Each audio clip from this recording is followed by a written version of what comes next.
Bienvenidos y bienvenidas a Ciudadano Digital, el podcast donde exploramos el uso responsable de las tecnologías emergentes para asegurar nuestro bienestar individual y el de nuestra democracia.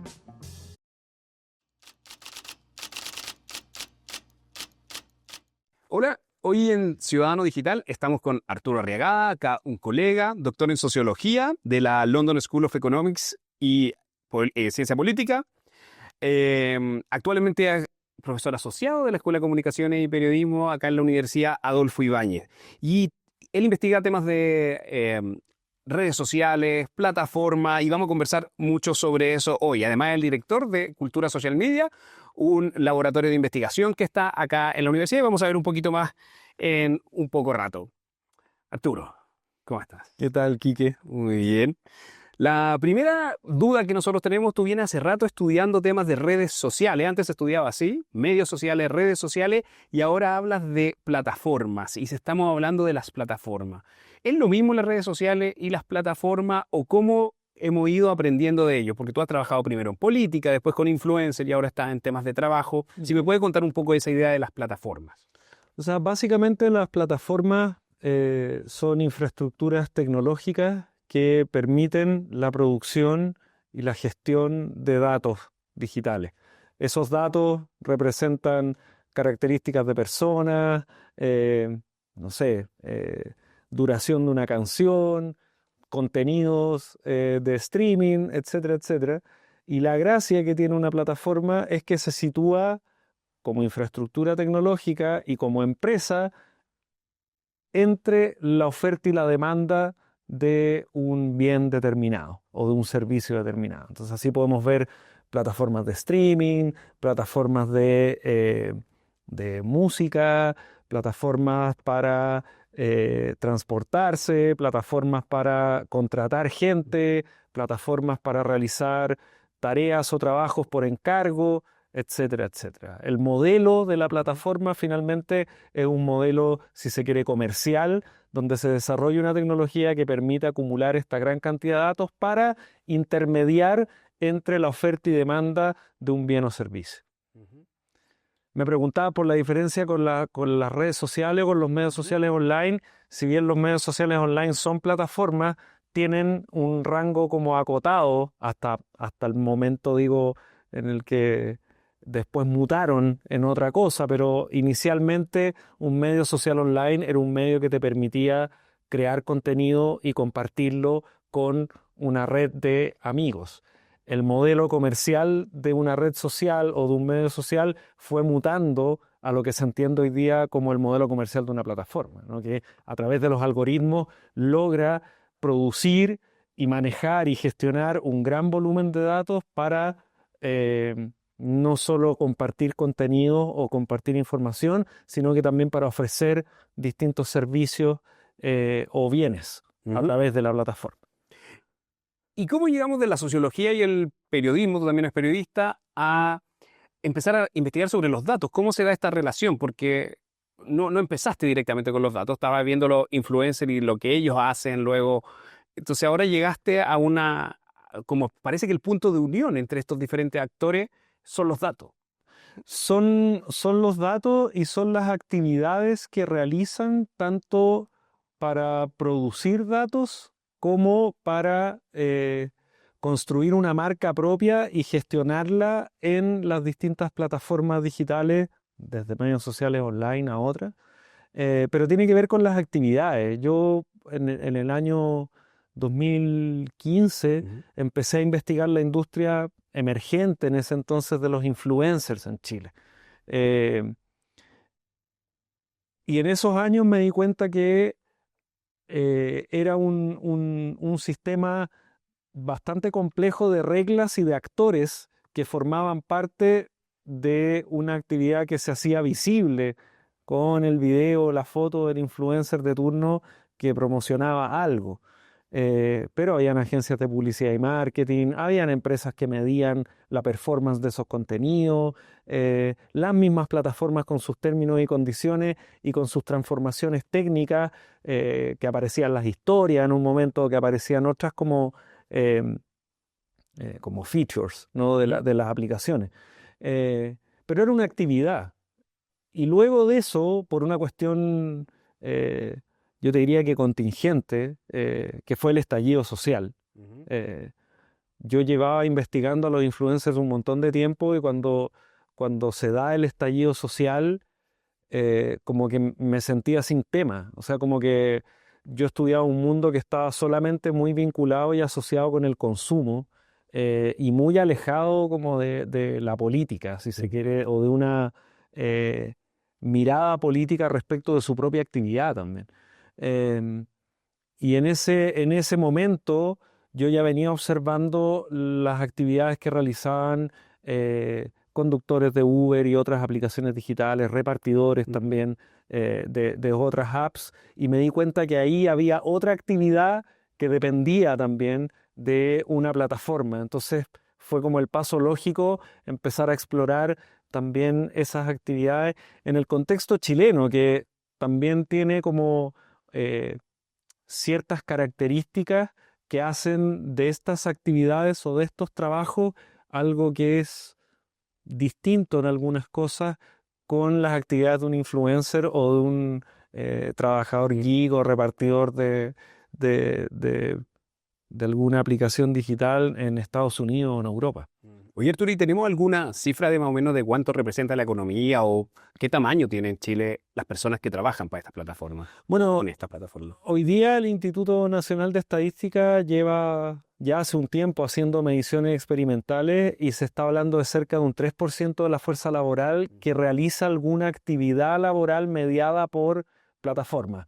Es un paraguas bien grande el concepto allí porque se entiende por plataforma desde WhatsApp, Instagram, hasta una aplicación como Uber u otras. Entonces, eh, al menos lo que sabemos es que ya hay un número considerable de personas que están participando de lo que algunos denominan la economía de las plataformas o la gig economy, o el trabajo de plataforma. Mm.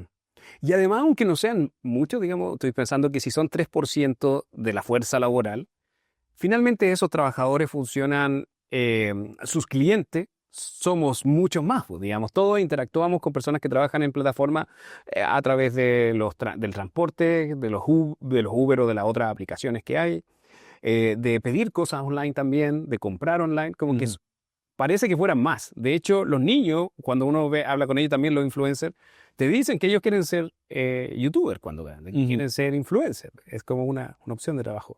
Bueno, hay una tipología bien, bien interesante allí que la desarrollaron dos sociólogos estadounidenses,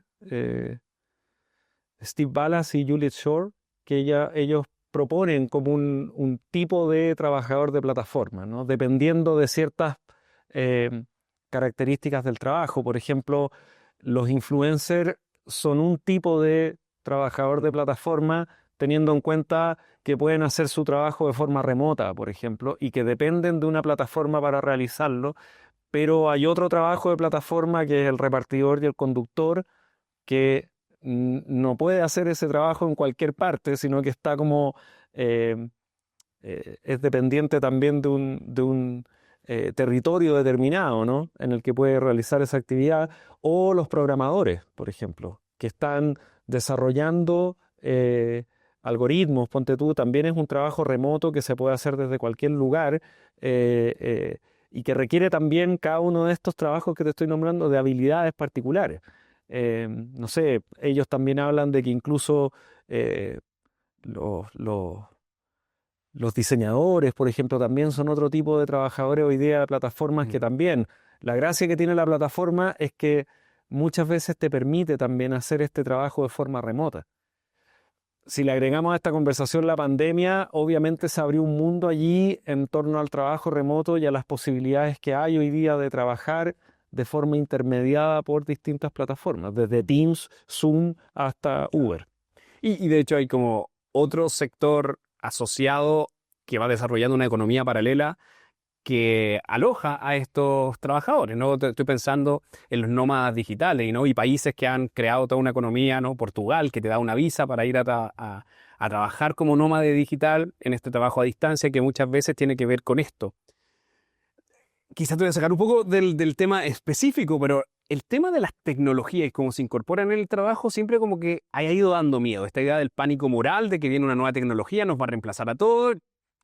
Y ahora estamos frente a una nueva tecnología que son la inteligencia artificial, la automatización, y ya que estábamos hablando un poco del macro, ¿cómo has visto tú este feeling que existe tanto desde los trabajadores como de las plataformas y del público en general? ¿Qué va a pasar con la inteligencia artificial o cómo lo están sintiendo los trabajadores actualmente esta llegada de estas tecnologías? Son varias preguntas esas.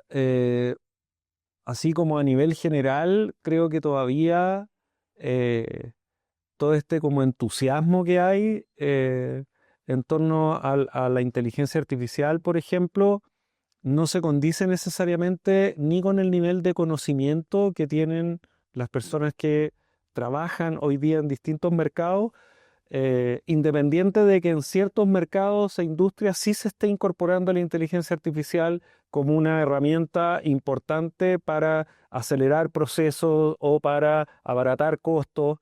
Entonces, ¿por qué te pongo esta lectura general? Porque creo que donde está el desafío hoy día es ver cómo se está incorporando esa tecnología en distintas actividades y como desde la lógica más de la experiencia cotidiana con la tecnología. Cómo hoy día un publicista, por ejemplo, está ocupando la inteligencia artificial para hacer un comercial, por ejemplo. Cómo hoy día los bancos y el retail, que es algo que está ocurriendo, ocupan la inteligencia artificial no solo para proyectar el riesgo de prestarle plata a una persona o para categorizar clientes, ¿no? Sino que la experiencia cotidiana de los ejecutivos que están implementando esa tecnología para la toma de decisiones, ¿no? Pongo casos extremos y distintos porque creo que es allí donde uno va a encontrar respuestas más concretas respecto a las generalidades que hoy día se están hablando en torno a la inteligencia artificial como una sola gran fuerza que va a generar 4 o 5 transformaciones asociadas a la automatización, el reemplazo y finalmente como el triunfo de la máquina por sobre el humano, ¿no? Creo que estamos lejos de eso y creo que hay una gran oportunidad para nosotros quienes hacemos investigación, tratar de entender esos fenómenos también en los contextos donde se sitúan esas tecnologías, porque no es lo mismo la inteligencia artificial en Silicon Valley y en la economía estadounidense en el contexto actual, que la tecnología de inteligencia artificial creada quizá en un contexto nacional o regional, con un foco o con una instalación en un mercado con características particulares también. Claro, por un lado es cómo se está ocupando la inteligencia artificial, pero también entender que la inteligencia artificial son diferentes tecnologías, pues no es solo una tecnología particular, son tal cual tecnologías que se aplican de forma distinta. Interesante eso. Vamos a volver un poco atrás a la idea de esto del trabajo, porque tú has estado trabajando también ver en cómo estas tecnologías, el trabajo en las plataformas, afectan o se relacionan con los trabajadores que participan de esa economía, ¿no? Entonces, yo sé que tú estás en Fairwork, si nos puedes contar un poco de Fairwork, de este proyecto y más o menos cuál es el estado en el que estamos a nivel de trabajo justo de plataforma.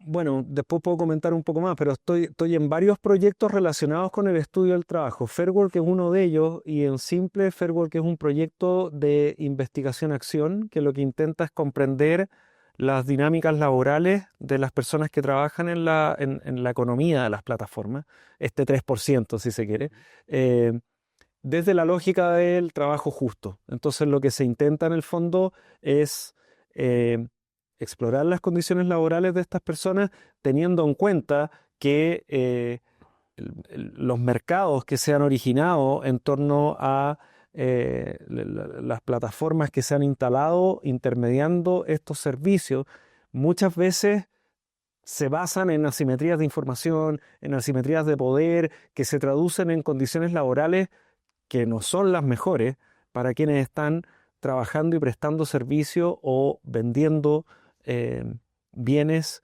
en esa economía, ¿no? Entonces, Fairwork a lo que apunta es a recoger la experiencia de los trabajadores y trabajadoras, entenderla, evaluarla bajo principios de trabajo justo y también invitar a las empresas que a las empresas de plataforma a ser parte también de la investigación, entregando evidencia de que ellos, en el fondo, entregan condiciones laborales que podrían ser consideradas como justas en un contexto donde el trabajo no necesariamente está regulado en distintos países. Digo, Chile ya tiene una regulación, pero en muchos países todavía eso no ocurre.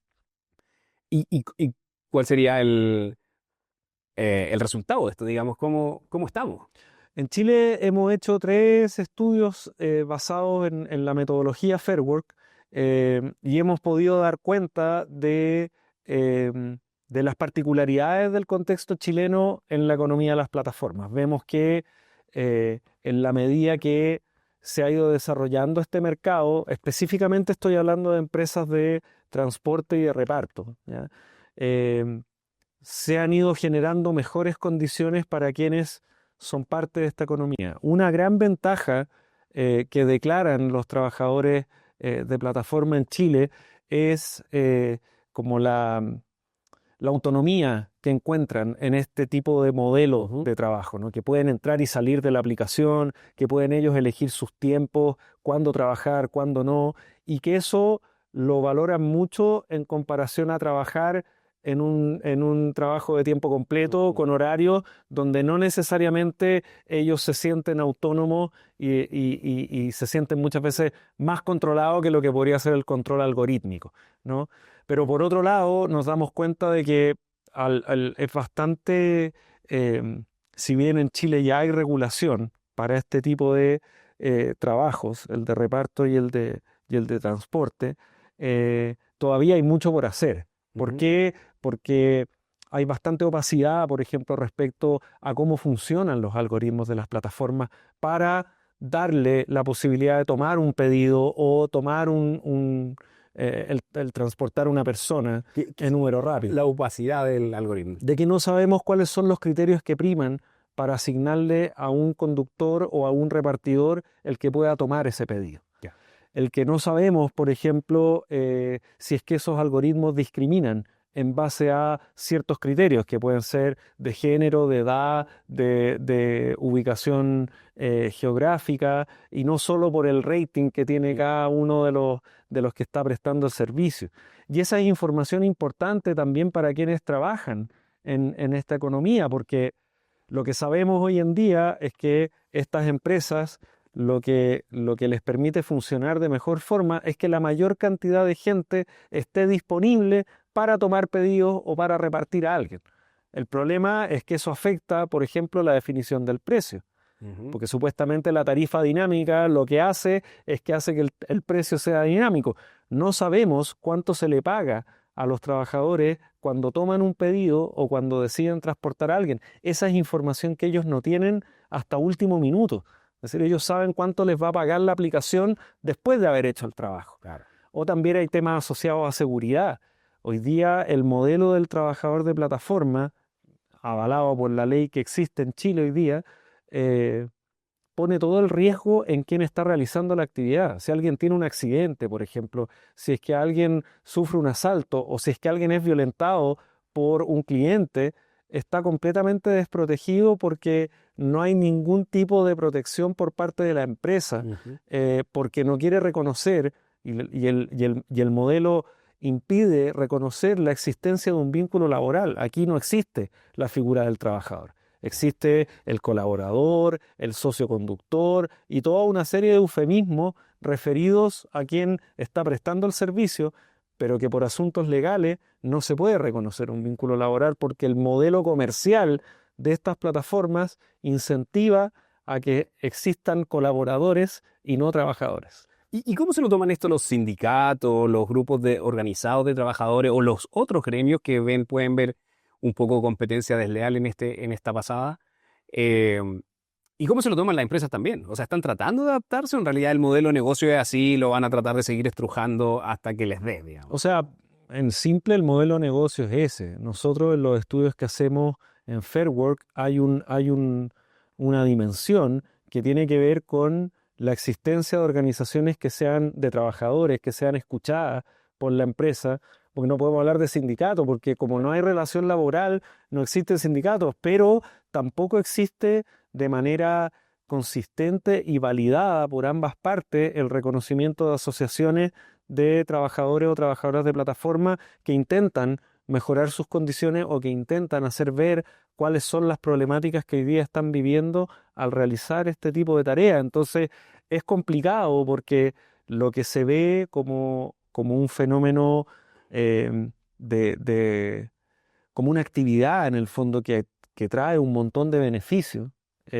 Al mismo tiempo, esos beneficios se basan en que no hay ninguna delimitación respecto de cuáles son las responsabilidades y quién las tiene. Hoy en día recae esa responsabilidad netamente en quién está prestando el servicio, con los otros costos que eso tiene, desde salud mental, Ya. estrés, riesgo físico, entre otros Y problemas. una precarización del trabajo en general, digamos. Esa es la conversación que se está dando y que desde organizaciones como la Organización Internacional del Trabajo, la OIT, hasta el propio Ministerio del Trabajo en Chile, están tratando de fomentar esa conversación para lograr eh, establecer cuáles son los límites y las responsabilidades de cada uno de los actores que participan en este mercado.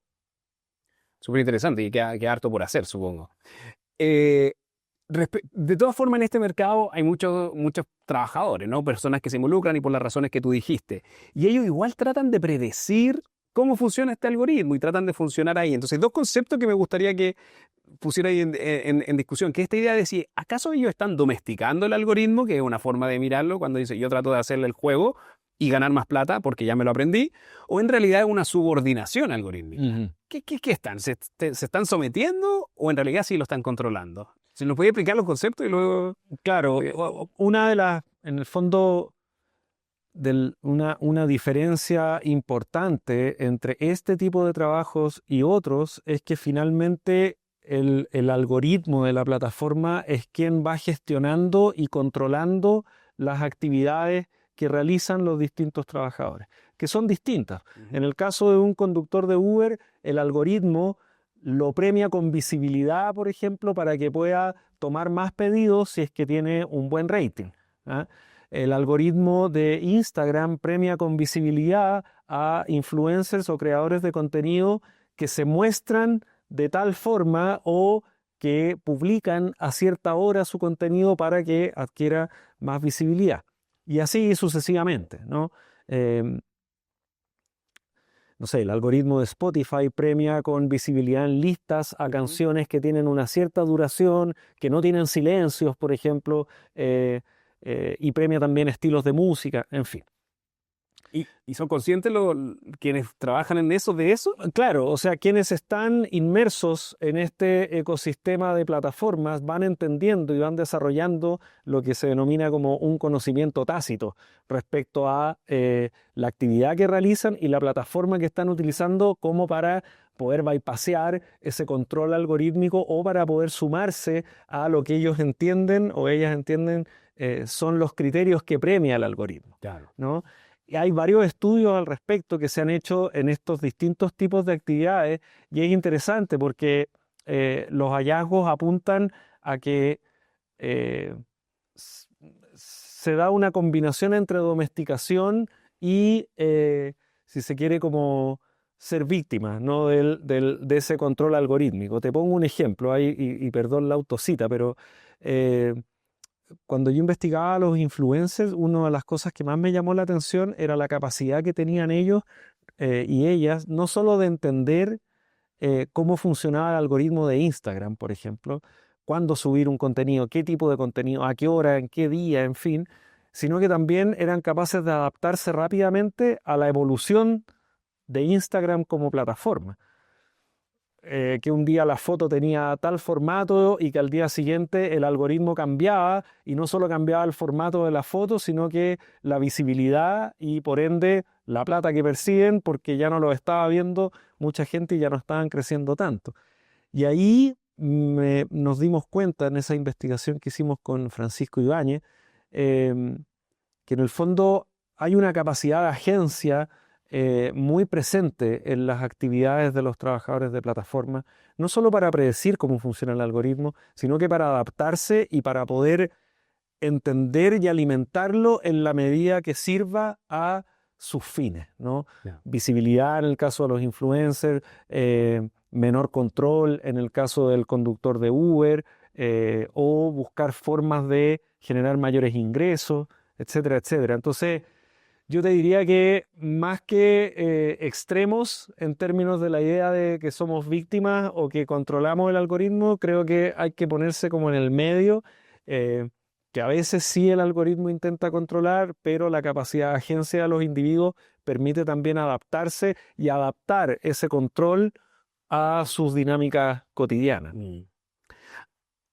Hace poco, ahora, en 2005, tú hiciste un estudio sobre músicos y cómo los músicos trabajan ahora en esta relación con Spotify, o sea, bueno, con todas las plataformas, pero Spotify tiene gran parte del mercado y lo que estoy, si bien entendí, como que Spotify premia algunos tipos de canciones. Entonces ahí tengo dos preguntas. Uno, el riesgo de la homogenización de los contenidos, ¿no? Que los contenidos finalmente la música en este caso, que se hace más popular, va a ser música muy parecida porque en realidad es la que está premiando el algoritmo y le da más visibilidad. Si existe no ese miedo, si existe esa preocupación. Y la otra pregunta tiene que ver con que los músicos en general siempre han visto su función un poco disociada, ¿no? Como que vender no les gusta mucho, ellos son artistas. ¿Cómo manejan esa disyuntiva? Súper interesante. Bueno, este estudio lo hicimos el 2025, lo publicamos hace poco con un equipo también de investigación. Yo no lo hice solo. Y entrevistamos a músicos y entrevistamos también a otros actores que son clave como en esta ecuación, que son los sellos discográficos y las empresas agregadoras de contenido, que son las encargadas de subir la música a plataformas como Spotify y también administrar como las ganancias, ¿no? Y ofrecer otro tipo de servicios. ¿Y por qué te comento esto? Porque lo que muchas veces se tiende a pensar o se le tiende a atribuir a la plataforma como la gran responsabilidad, las plataformas no están solas, también aparecen otras empresas que también intermedian las relaciones y en el caso de los músicos es muy notorio porque un músico tiene que pagarle no solo a la empresa que le sube la música a Spotify, sino que depende de las condiciones que impone Spotify y otras plataformas para monetizar su música en este caso, ¿no? Y también depende de Instagram y si es que contrata o no a una empresa para que le gestione su visibilidad en esa plataforma también. Entonces, lo comento en el fondo para dar cuenta de que la cuestión es un poco más compleja que solo tener una relación directa con Spotify. Ahora bien, el algoritmo de Spotify y cómo funciona Spotify, claro, tiende en el fondo a premiar en esta lógica comercial de intermediación que hay a ciertos actores por sobre otros. ¿Por qué? Porque una empresa agregadora de contenido trata de tener una relación directa con Spotify para que Spotify destaque un contenido por sobre otro, que no es tan distinto a lo que ocurría con los medios como la radio, etcétera, ¿no? Pero la diferencia es que la monetización es muy baja, los músicos recogen muy pocas ganancias y por otro lado se genera una brecha muy grande en un contexto de democratización, de que cualquiera puede subir la música, se genera una brecha muy grande entre quienes son actores consolidados o quienes se consolidan en la plataforma versus otros que no tienen audiencia, no tienen escucha y además compiten por atención teniendo en cuenta la gran cantidad de música que se sube todos los días y a toda hora en todas estas plataformas. Entonces, la pregunta que me hacen no te la puedo contestar así como en simple porque hay casos y casos. O sea, la música urbana es un caso que también tiene un contexto y una lógica de producción y de costos de producción y de financiamiento para esa producción que es muy distinta a lo que ocurre con una orquesta clásica o lo que ocurre con una banda de rock. Y cada uno tiene su propio público, un mercado más pequeñito. Además, en lo que estudiábamos antes, el long tail, ¿no? Que se van sumando diferentes mercados más chiquititos y algunos le dan el palo al gato, digamos. Tenemos varios artistas urbanos nacionales que ellos sí están ganando. Claro. Pero eso genera para atrás un motor de otros nuevos creadores de contenido que están subiendo su música y es gratis para la plataforma, digamos. Le estamos entregando contenido gratis a la plataforma. Tengo una pregunta así como más general, o sea, súper interesante lo que estáis mostrando y además la mirada de relacional de los diferentes actores y las diferentes tecnologías y cómo estos sistemas sociotécnicos que a veces les llamamos. ¿Por qué estudiarlo desde comunicación, desde una escuela de comunicación? Es una súper buena pregunta. Personalmente, a mí lo que me llama la atención de hacerlo desde la comunicación es que al ser una disciplina reciente, digo, de los últimos 60 años, ¿no? Hay una posibilidad de construir marcos teóricos propios recogiendo elementos de distintas disciplinas, dado su carácter como de disciplina más nueva, ¿no? Y por otro lado, lo que vemos hoy en día en estas actividades laborales mediadas por plataformas digitales tienen que ver con representaciones, o sea, con comunicar texto, imágenes y que signifiquen algo para quien está interactuando con esas representaciones. Entonces, voy a enredar un poco más la cosa, pero estudiar, por ejemplo, la cadena de valor de un influencer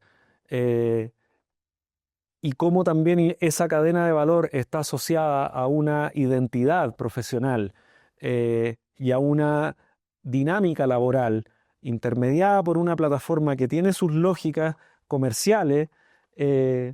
¿Por qué estudiarlo desde la comunicación? Porque finalmente es comunicación. O sea, lo que se está haciendo en esa actividad laboral es un producto comunicacional, ¿no? Una canción, una película en streaming, un contenido que hoy día está facilitado en distintas plataformas digitales, ¿no? Entonces, claro, la comunicación también tiene como una tendencia a vincularse con las tecnologías digitales para la comunicación y la información. Entonces se da como una asociatividad que en otras disciplinas ha sido más lenta. La sociología, por ejemplo, le costó entrar. Yo te diría que fueron disruptivos los sociólogos y sociólogas que incorporaron el papel que estaban jugando tecnologías digitales como Internet, ¿no? O como los medios sociales online en preguntas clásicas de la sociología como la identidad, Claro. como la vinculación, las comunidades, ¿no? La política, la organización social.